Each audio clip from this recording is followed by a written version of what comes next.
फरीदाबाद के ठीक इसी घर के बाहर एक 10 फीट की खुदाई की गई है और 10 फीट की खुदाई करने के बाद घर की बहू की लाश उस जमीन के अंदर से निकाली जाती है। पता क्या लगता है कि उस लाश को मारने से पहले घर वालों ने उसका रेप किया है और लगभग उस लाश को छुपाने के लिए 2 महीने तक उस पर मिट्टी डालकर पूरा मोहल्ला उस घर के सामने से निकलता था, इस बात से बेखबर कि जिस मिट्टी के ऊपर से वो चल रहे हैं उस मिट्टी के ठीक नीचे उसी घर की बहू को दफनाया गया है। और जब लाश को दफनाया गया तो मोहल्ले के किसी ने भी नहीं देखा कि घर वालों ने कितनी अच्छी तरीके से एक परफेक्ट क्राइम किया है। ना कोई सबूत था, ना कोई ऐसा सिरा था जिसे पुलिस वाले पकड़कर इस केस को सुलझा सकते थे। लेकिन इस पूरे कड़ी में जो ससुर है वो अपनी बहू का रेप करता है और रेप करने से पहले उसका इरादा था कि बहू को रास्ते से हटाना है और इसलिए गन्ने के जूस में वो नींद की गोली मिलाकर अपनी बहू को पिलाता है। जब बहू बेहोश हो जाती है और जैसे ही उसके कमरे में जाता है मारने के इरादे से, उसे लगता है कि बहू तो किसी को कुछ अब क्या बताएगी, मैं तो जल्दी से मारने वाला हूं। वो उसके साथ रेप करता है और रेप करने के बाद मौत के घाट उतारकर एक नाले के लिए खड्डे की खुदाई होती है।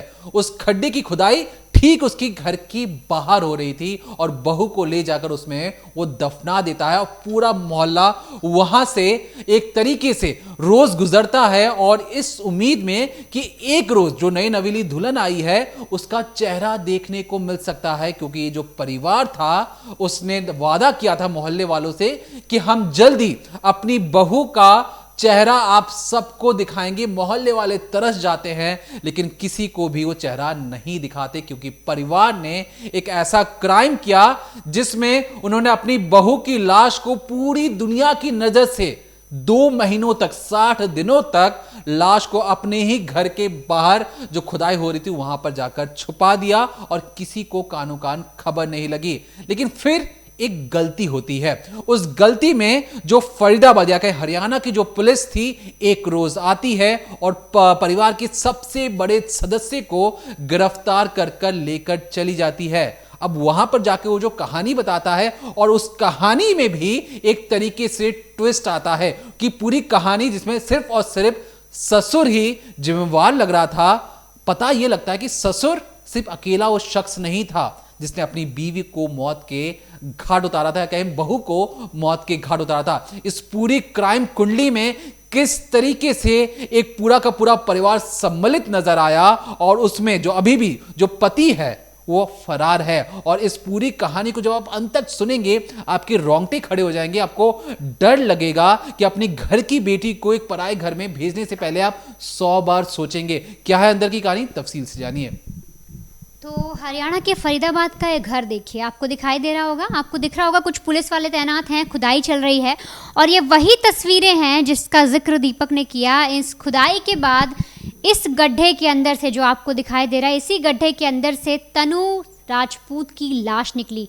वही तनु राजपूत जो इस घर की बहू थी, लगभग 2 साल पहले शादी करके इस घर में आई थी, उसको यातनाएं दी गई और फिर 2 महीने तक उसकी लाश को छुपाया भी गया।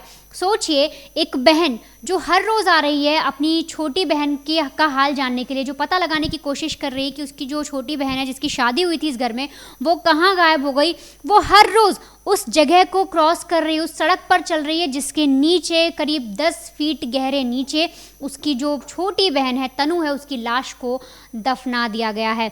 इस घर को देखिए, 22 अप्रैल साल 2025 यानी इसी साल की बात है, अप्रैल का महीना था। इसी घर के अंदर से अचानक सुबह सुबह दरवाज़ा खुला हुआ था और जो इस घर के मुखिया हैं भूप सिंह, जिसे आप देख रहे हैं, इसे पुलिस ने अरेस्ट किया हुआ है, ये भागा भागा घबराया हुआ बाहर निकलता और बोलता है कि मेरे घर में मेरी बहू नहीं मिल रही। आस पड़ोस के लोग इकट्ठा होते हैं, वही आस पड़ोस के लोग उसी जगह पर खड़े होते हैं जिसके नीचे बहू दफन है, उसी के चबूतरे के ऊपर खड़े होकर बोलते हैं क्या हो गया आपके घर में अचानक, आपका बेटा कहाँ है। इसके बाद जो भूप सिंह है वो इतनी तगड़ी एक्टिंग करते हैं कि सबको उन पर बिलीव हो जाता है। वो बोलते हैं कि मुझे नहीं पता, हम सब सो रहे थे और सुबह जैसे मैं उठा तो मेरे बेटे को कहीं जाना था, वो निकल गया और इसके बाद जैसे मैं बहू के कमरे में गया कहीं मुझे नहीं दिखी। मैंने हर जगह तलाश की, अपनी बेटी से भी पूछा, वो भी नहीं दिख रही और तो और उसकी सास तो वैसे भी घर पर नहीं है, वो एक फंक्शन में गई हुई है, मुझे समझ नहीं आ रहा कि मेरी बहू कहाँ चली गई। ये जानने के बाद जो आस पड़ोस के लोग हैं वो बोलते हैं कि आप फ़ौरन पुलिस में बताइए, कंप्लेन करिए, क्या हो सकता है, क्या बात हो सकती है। तो इसके बाद जो ससुर है वो अपना फ़ोन निकालता है और फ़ोन में एक वीडियो होता है, वो दिखाता है उस एरिया के लोगों को। वो दरअसल वो विश्वास दिलाना चाह रहा था कि उनकी जो बहू है वो कहीं किसी के साथ भाग गई है, वो खुद ही घर छोड़कर भाग गई है। वीडियो में वो जो दिखाता है, उस वीडियो के अंदर ऐसा होता है कि दरअसल जो तनु है और जो उनकी सास है उनके बीच में लड़ाई हो रही है, और जिस पर तनु जो है वो ये बोल रही है कि मैं आप सबसे परेशान हो गई हूँ, आपने मुझे तंग कर दिया है, मैं एक दिन ये घर छोड़कर चली जाऊंगी। अब ये जो लाइन थी, मैं एक दिन ये घर छोड़कर चली जाऊंगी, इसी बात का फ़ायदा उठाया गया और इसी को पड़ोसियों को दिखा दिया गया। अब इसके बाद पड़ोसियों को लगता है कि जो बहू है, तनु है, वो कहीं भाग गई है। एक दिन बीतता है, 2 दिन बीतता है, 3 दिन बीत जाते हैं, कड़ी मशक्कत की जाती है। यहाँ पर होता ये कि कड़ी मशक्कत की जा रही है तनु को ढूंढने के लिए। लेकिन 25 अप्रैल 2025 को जो हस्बैंड है अरुण, वो सीधे तौर पर पुलिस स्टेशन पहुंचते हैं और वहां जाकर पुलिस में कंप्लेन करते हैं। वो कहते हैं कि आज 3 दिन हो गया, मेरी पत्नी जो है वो घर नहीं आई है, वो अचानक सुबह 22 तारीख को गायब हो गई। हमें लगा आ जाएगी, हमने उस दिन वेट किया, फिर अगली रोज़ भी वेट किया, लेकिन कभी भी कुछ उसका पता नहीं चल रहा। हमने उनके परिवार वालों से बात की, मतलब मायके में बात की, लेकिन उसका कोई भी इनपुट नहीं है, कुछ उसके बारे में जानकारी नहीं है। उसके हर जगह हमने कोशिश कर ली। और साथ ही साथ वो बताता है कि जो उसकी पत्नी है वो मानसिक रूप से अस्थिर है, मेंटली चैलेंज है, उसकी तबीयत ठीक नहीं है और उसके साथ कुछ भी हो सकता है। अब इधर जो हस्बैंड पुलिस स्टेशन पहुंचा था, वो पुलिस स्टेशन जाकर दबाव बना रहा था। वो कह रहा था कि आप जल्द से जल्द मेरी पत्नी को ढूंढिए, उसे कुछ भी हो सकता है, उसके साथ कोई भी कुछ गलत कर सकता है। अब पति हाथ पैर मार रहा था अपनी बीवी को ढूंढने के लिए, क्योंकि उसे चिंता हो रही थी। लेकिन जो ससुर है वो भी दूसरी तरफ एक बकायदा जो एडवर्टाइजमेंट निकलवाता है, इश्तिहार निकलवाता है। ये जो आप तस्वीर देख रहे हैं, इसमें वो लिखवाता है कि उसकी जो बहू है वो कैसी दिखती है, उसकी तस्वीर, उसके कपड़े, उसका कलर कैसा, हाइट कैसी है, नाम क्या है और कांटेक्ट करने के लिए कौन से नंबर है, हर एक चीज़ डाली जाती है। जैसे गुमशुदगी की तलाश के लिए जो एक पोस्टर लगाया जाता है, वो हर कहीं वो पोस्टर लगवा जाता है, गली मोहल्ले में, अपने मेन रोड पर, हर कहीं जहाँ जहाँ उसका बस चलता है। अब यहाँ पर जो तनु का ससुराल के जितने भी लोग थे, चाहे वो उसके ससुर भूप सिंह हो, चाहे वो उसकी सास सोनिया सिंह हो, चाहे वो उसका पति अरुण हो या फिर उसकी ननद काजल, सबके सब परेशान होते हैं, क्योंकि सबको बस ये जानना था कि आखिर तनु कहाँ चली गई। अब ऐसे करते करते पुलिस अपनी इन्वेस्टिगेशन करी हो रही होती है। अब यहाँ पर आप एक विडंबना देखिए कि जो पुलिस, जिन पुलिस वालों को तत्परता दिखाते हुए हर एक चीज़ की बारीकी से जांच करनी थी, वो पुलिस वाले हर आए दिन, 2 दिन 3 दिन के बाद अचानक उस घर पर आते और उसी चबूतरे को, उसी रोड को क्रॉस करते हुए आते जिसके नीचे तनु की लाश दफन थी। अब पुलिस की टीम हाथ पैर मार रही थी कि लगातार हो जाता है कि टाइम बीतता जाता है और महीना बीत जाता है। अब अप्रैल का महीना था, महीना आ जाता है मई का। 26 मई 2025 को जो तनु की बड़ी बहन है, ये जो आप स्क्रीन पर देख रहे हैं, जैसे ही ये अपने घर के दरवाज़ा खोल रही होती है, इन्हें दिखता है कि दरवाजे में एक पर्ची फंसी हुई है। ये जो आप लेटर देख रहे हैं, ये वही पर्ची थी जो उनके दरवाजे में फंसी हुई थी। वो जैसे ही उस लेटर को निकालती है, उस पर्ची को निकालती, उन्हें लगता है कि टाइपिंग, किसी ने टाइप करके कोई चीज़ लिखी है। वो उसे पढ़ती हैं तो उन्हें पता चलता है कि वो लेटर किसी और का नहीं, उनकी बहन का है। अब इस लेटर को आप देखिए, इस लेटर में साफ तौर पे लिखा गया है तनु की तरफ से कि पापा मुझे माफ़ कर देना, मैं किसी और से प्यार करती हूँ, वो लड़का कंप्यूटर इंजीनियर है, मैं उसके साथ जा रही हूँ, मेरे को ये लोग यहाँ पर ठीक से नहीं रखते, मेरे ससुराल वाले मुझे यातनाएं देते हैं, मैं इन लोग के साथ नहीं रह सकती, मुझे भी खुश रहने का हक है। मतलब अगर मैं आपको उसका जिस बताऊँ तो कायदे उसके अंदर ये लिखा गया था कि तनु अपनी मर्जी से घर छोड़कर जा रही है, वो किसी और के साथ जा रही है। लेकिन जो बहन है तनु की, बड़ी बहन है, उनको यहाँ पर डाउट होता है। उन्हें लगता है कि मेरी बहन 1 महीने से गायब है। अचानक 1 महीने बाद एक लेटर आता है, वो भी उसकी हैंड राइटिंग नहीं है, टाइपिंग में लिखा हुआ है। और अचानक से लेटर यहाँ पर कैसे आए? क्या इस लेटर को लगाते किसी ने देखा? क्या कोई बच्चा डालकर गया, या तनु खुद यहाँ पर वो लेटर डालकर फिर किसी के साथ चलेगी? बहुत सारे सवाल उठते हैं। और इसके बाद फ़ौरन जो तनु के परिवार वाले हैं, यानी उसके मायके वाले हैं, जो उसकी बहन है, जो उसके पिता हैं, वो लोग फ़ौरन उस पुलिस स्टेशन पहुंचते हैं फरीदाबाद में और वहां पर जाकर बोलते हैं कि देखिए सर, करीब 1 महीना बीत गया है, हमें आज ये फिर से आज हमें एक लेटर मिला है जिसमें तनु के लिए ये सारी चीज़ें लिखी है और हमें शक है कि तनु ने ऐसा कुछ नहीं किया, ये लेटर तनु की साइड से नहीं है, बल्कि तनु के साथ कुछ गलत हुआ है, हो सकता है उसके साथ कोई अनहोनी हो गई है। आप कुछ भी करके उसके ससुराल वालों को पकड़िए, उनकी गलती हो सकती है। अब यहाँ पर जो पुलिस की टीम है वो ये बोलती है कि देखिए हम अचानक से ऐसा नहीं कर सकते, आप लोग यहाँ पर नहीं रहते, आप लोग यूपी के शिकोहाबाद में रहते हैं। अब ऐसे में आपको क्या पता यहाँ पर क्या चल रहा है, हम किस आधार पर उसके परिवार को अरेस्ट कर लें, उसके ससुराल के ससुर को, सास को, पति को किस आधार पर अरेस्ट करें? हमारे पास ऐसा कोई सबूत नहीं है बाकायदा, बल्कि वो लोग तो खुद पुलिस स्टेशन आकर कंप्लेन लिखवा रहे हैं। खुद उनके ससुर ने एक एडवर्टाइजमेंट दिया, इश्तिहार दिया, जिसमें उन्होंने बताया कि उनकी बहू गुम हो गई है। और इस तरह से पूरा परिवार हाथ पैर मारा, हम अरेस्ट कैसे करें। इस पर बहन बहुत सारी चीज़ें भी बताती हैं, जिसमें मैं आपको एक हिस्सा बताती हूँ। दरअसल देखिए, ये जो शादी हुई थी तनु की और अरुण की, ये हुई थी 21 जून 2023 को। दरअसल जो इनके पिता हैं तनु के, वो जाकर परिवार से मिलते हैं अरुण के, उन्हें लड़का पसंद आता है और दोनों की शादी तय होती है और तय तारीख के मुताबिक शादी कर भी दी जाती है। अब 21 को शादी होती है, 21 जून 2023 को। 22 को जब वो यूपी के शिकोहाबाद से फरीदाबाद अपने ससुराल आती है 22 तारीख को, तो आप ये समझिए वो आखिरी तारीख थी जिस तारीख को तनु मुस्कुराई होगी। वो आखिरी समय था, वो आखिरी लम्हा था जिस वक्त वो अपने परिवार के साथ हंसी होगी, उसने चैन की सांस ली होगी, क्योंकि अब जिस वो घर में जाने वाली थी वहाँ उसकी ज़िंदगी बद से बदतर होने वाली थी। दरअसल जब 22 तारीख को वो गृह प्रवेश मतलब अपने ससुराल में कदम रखती है, और वहाँ कदम रखने के बाद उसकी पूरी दुनिया पलट जाती है। एक दुल्हन जब किसी दूसरे घर में जाती है, जब अपने ससुराल पहुंचती है, वहाँ उसकी मुंह दिखाई होती है, कई सारे रिचुअल्स होते हैं, लेकिन जैसे ही तनु ने अपने ससुराल में कदम रखा, उसके लिए आप समझिए नर्क का दरवाज़ा खुल गया। उसकी ज़िंदगी बेरंग हो गई, ना उसे बाहर निकलने को मिलता, ना वो किसी से मिल सकती थी, ना वो किसी से बात कर सकती थी। आप ये तो छोड़िए, यहाँ तक कि उसके रिचुअल्स भी नहीं किए गए, उसकी मुंह दिखाई भी नहीं की गई। पड़ोस में रहने वाले किसी भी शख्स ने, किसी भी महिला ने तनु का चेहरा तक नहीं देखा। इस परिवार ने उसे इस हद तक तंग किया।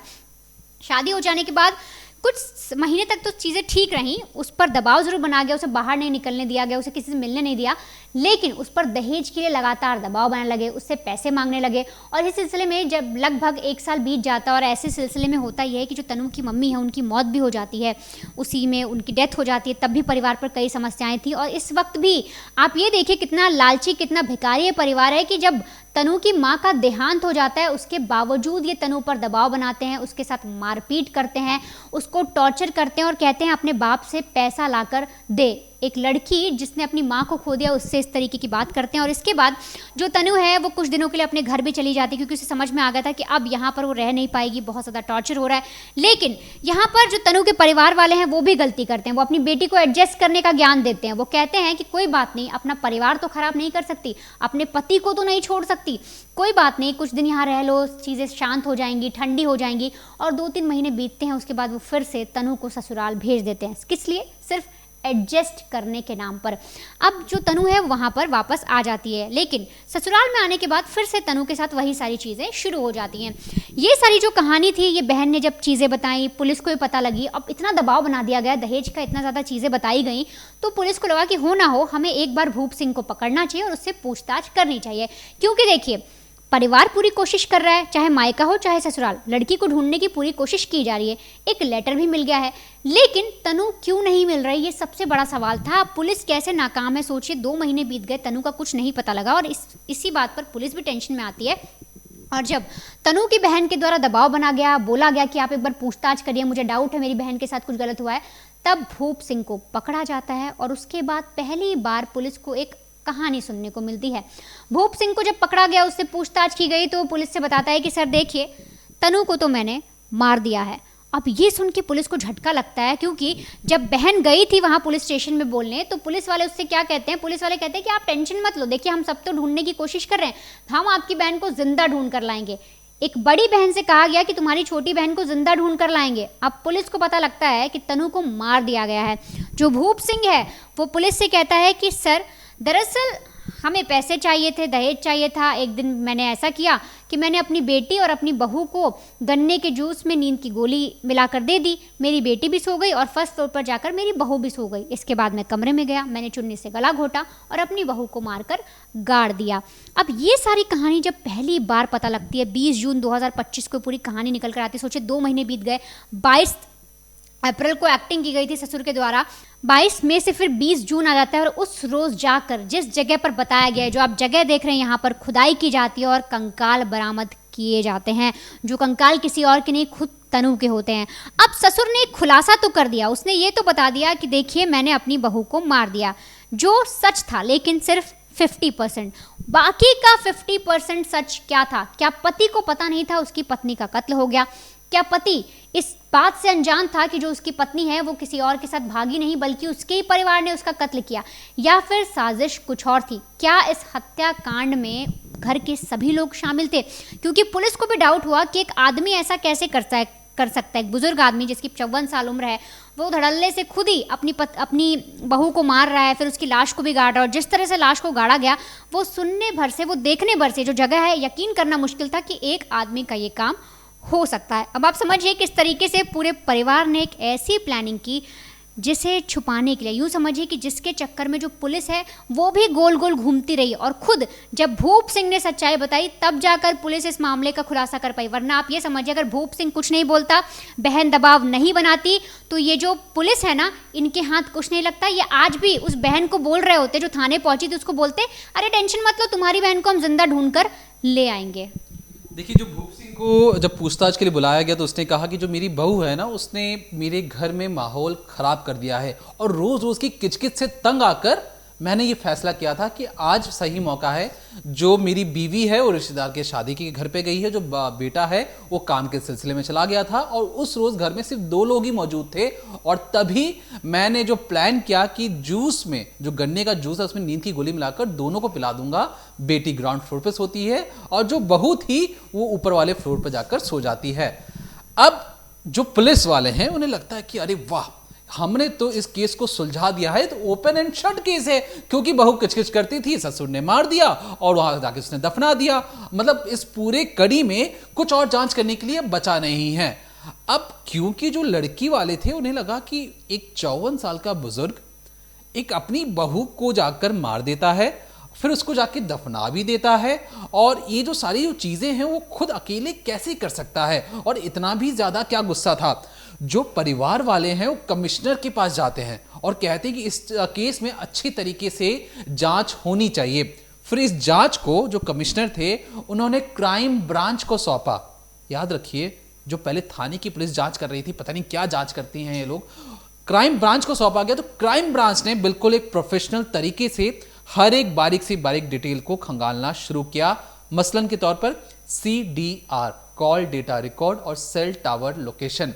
जब सेल टावर लोकेशन के जरिए पता लगाने की कोशिश की कि ये जो फोन है उसके पति का उस रोज कहां पर है, क्या पता लगा कि उस रोज फोन उसके घर के आसपास ही घूम रहा था। अब क्योंकि भूप सिंह ने कहा था कि जब उसने अपनी बहू का मर्डर किया उससे पहले ही जो बेटा था, कहें जो पति था, वो तो काम के सिलसिले में निकल चुका था, लेकिन फोन उस रोज वहां पर एक्टिव क्यों दिखा रहा था? अब एक बहुत बड़ा सवाल था। इसके लिए हरियाणा पुलिस फिर से निकलती है बेटे से पूछताछ करने या उसे अरेस्ट करने के इरादे से, लेकिन घर जाकर क्या पता लगता है कि बेटा तो फरार हो चुका है, बेटा तो है ही नहीं, और बेटा भाग जाता है। अब बारी थी भूप सिंह के पास दोबारा आने की और पूछने की, भूप सिंह जरा ये बताओ कि तुम्हारा बेटा तो उस रोज वहीं पर एक्टिव दिखा रहा था। भूप सिंह से अच्छे तरीके से पुलिस से जो खातिरदारी होती है, अंदर बैठा के सलाखों के पीछे अच्छे तरीके से तबियत से उसे पूछा जाता है कि जरा बताइए, बहुत हो गया झूठ और बहुत हो गया कि आपने हमें थाने की पुलिस समझा है, हम क्राइम ब्रांच वाले, हम अच्छे तरीके से पूछताछ करेंगे आपसे। भूप सिंह टूटता है। भूप सिंह कहानी बताता है कि देखिए सर, होता ही यह है कि जिस तरीके से पंडित ने बताया कि हम तो दहेज का एक तरीके से डिमांड कर ही रहे थे, और वो जो लड़की है, जो बहू है, वो पैसे देने में असमर्थ थी। वो तंग भी आ चुकी थी हमारे व्यवहार से, लेकिन एक रोज जब 2 साल हो चुके थे शादी के, तो उसने फैसला किया कि वो तलाक दे देगी। अब हमारे परिवार की इज्जत का सवाल, ऐसा भूप सिंह कह रहा है कि तलाक देने से, अगर वो तलाक की अर्जी डालेगी कोर्ट में, तो वहां पर जाकर उन्हें उसकी मेंटेनेंस देनी पड़ेगी, जायदाद में से हिस्सा देना पड़ेगा, और इसी डर से उन्हें, और ऐसा कहीं भी, जो तनु राजपूत है, कहीं पर भी उसने ऐसा कुछ नहीं बोला कि तलाक के बाद मैं पैसे लूंगी या जायदाद में हिस्सा लूंगी। सिर्फ परिवार वालों ने आपस में बैठ के समझा कि बहू अगर कल को तलाक लेगी तो वो इस सारे पैसों का डिमांड कर सकती है। इसके बाद जैसे ही जो बहू तैयारी कर रही होती तलाक का, यहां पर परिवार वाले, भूप सिंह, उसकी बीवी सोनिया, पति जो अरुण है, और जो बहन है जो छोटी, जो काजल है, ये चारों सोफे पर बैठकर, क्योंकि जो बहू को उन्होंने लॉक कर दिया था, आपस में बैठकर डिसाइड करते हैं कि देखो, बहू ने तो बहुत बड़ी चाल चल ली है, इस बहू को लगाम लगाने की जरूरत है, हत्या करने की अब प्लानिंग बनानी पड़ेगी। 15 अप्रैल 2025 को पहली बार प्लान बनाया जाता है कि किस तरीके से हमें परफेक्ट क्राइम करना है, पुलिस वाले अगर पकड़ेंगे तो हमें किस तरीके से एस्केप प्लान बनाना है। इस पूरे प्लान का अब वो पहली बार भूप सिंह सच बता रहा था। पहले जो सच बताया गया वो आधी अधूरी बात थी, अब जो मैं आपको बताने जा रहा हूं वो पूरी सच्चाई। अब ध्यान से सुनिए। 15 अप्रैल 2025 को प्लानिंग बनती है। 3 दिन बाद उस प्लान के तहत जो भूप सिंह है वो हरियाणा से निकलकर यूपी के एटा में जाता है, अपनी बीवी को एक रिश्तेदार की शादी के घर पर छोड़ता है। ये सब पुलिस को बताने के लिए, क्योंकि जब बहू गायब होगी तो सबसे पहला शक तो ससुराल वालों पर जाएगा और जो सास है उस पर सबसे पहले जाएगा। इसलिए सास को 3 दिन पहले ही, या कहें 15 अप्रैल के बाद 18 अप्रैल को ही वो छोड़कर आ जाता है। कहां पर? अपने रिश्तेदार के घर पर, जहां पर शादी का वो फंक्शन अटेंड कर रही है। घर पे बचे कितने लोग? जो पति है अरुण सिंह, बहन जो काजल है, और खुद ससुर। अब ये तीनों मिलकर घर पर मौजूद हैं। अब क्या करना था? अब इन्होंने बोला कि देखो उस पूरे इलाके में सरकारी ड्रेनेज सिस्टम तो है नहीं, या सीवर का सिस्टम है नहीं, तो उन्होंने अपने घर के बाहर एक सीवर टैंक बनाने के लिए मजदूरों को बुलाया 20 अप्रैल 2025 को। अपनी बीवी को कब छोड़ा? 18 अप्रैल को। 2 दिन बाद 20 अप्रैल 2025 को ये वहां पर अपने घर के ठीक सामने टैंक बनाने के इरादे से वहां पर मिट्टी खुदाई करवाते हैं। आसपास के लोग जब पूछते हैं, जानते भी हैं कि ऐसी खुदाई तो सिर्फ सीवर के लिए ही हो सकती है।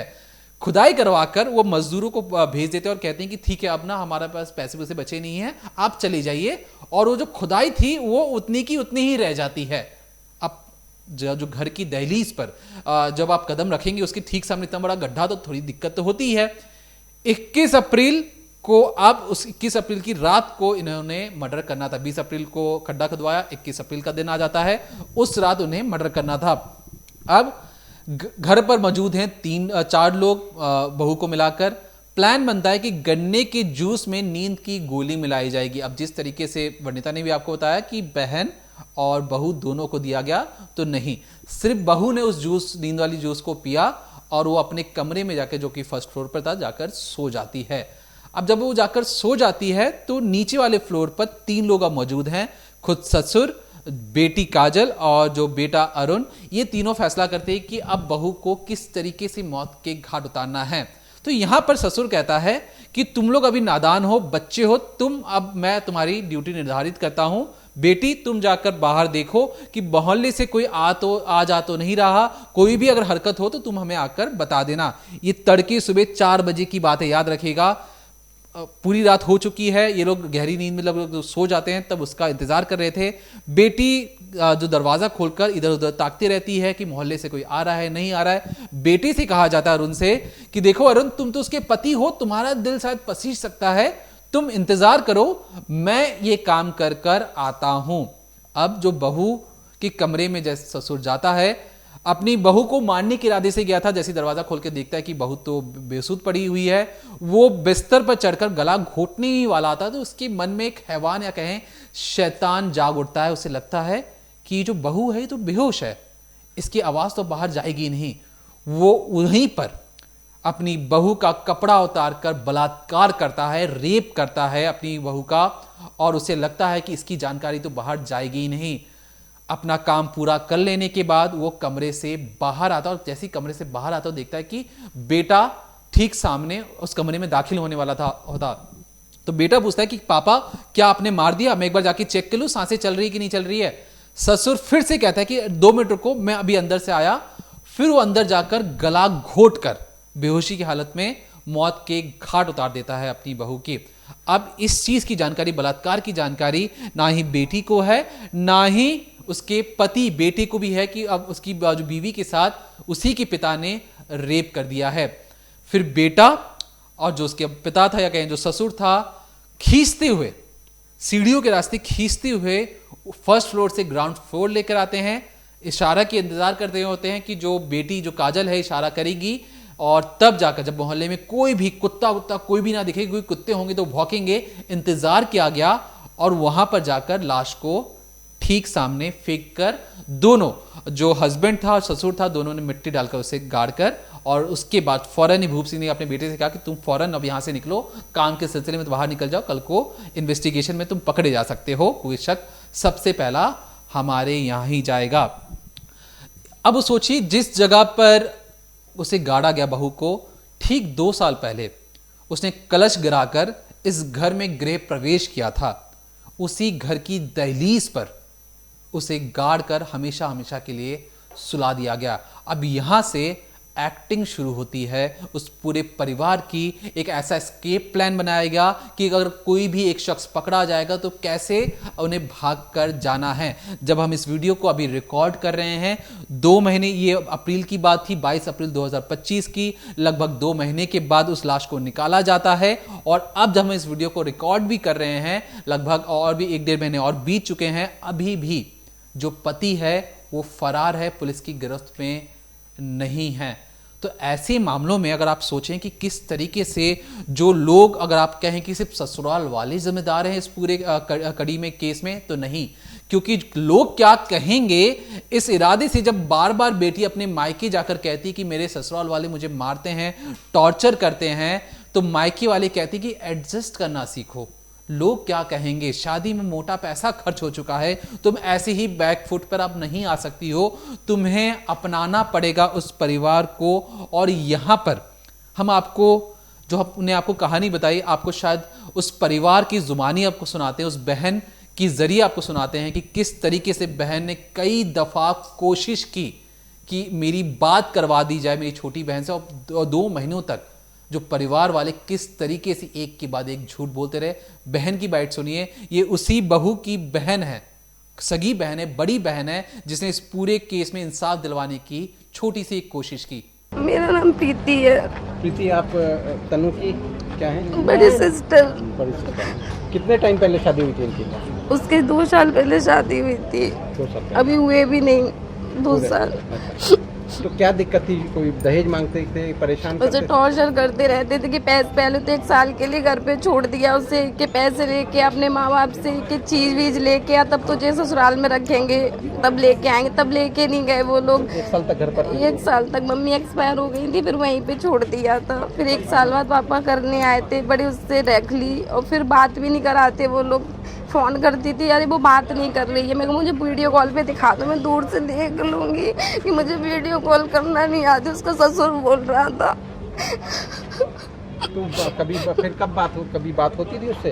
कभी नहीं, 1-2 बार बात हुई है बस, और बाकी कभी बात ही नहीं कराई उसने। तो ये जब बताया, कितने टाइम पहले बताया कि वो घर से चली गई है? जी अभी 2 महीने हुए भी नहीं है, 23 अप्रैल को बोला कि घर से चली गई है। मैंने 9 को फ़ोन किया तो मुझे ऐसे अजीब सा लग रहा था। 9 अप्रैल को मैंने फ़ोन किया तो मेरी पापा जी मेरी बहन से बात करा दो कि नहीं बेटा मैं फैक्ट्री निकल आया हूँ, मैं बाद में बात कराऊंगा, क्योंकि आप तो हमेशा फैक्ट्री रहे, हमेशा जब भी फ़ोन करो तो ये बोलता कि फैक्ट्री में आ गया हूँ, या फिर मैं मार्केट में कभी बात नहीं कराता। मैं ये आज कैसे भी करके मेरी बात करा देना। फिर उसने पलट के फ़ोन ही नहीं किया, 23 को फ़ोन कर दिया कि ऐसे से चली गई है वो। फिर आपको शक हुआ लोगों को?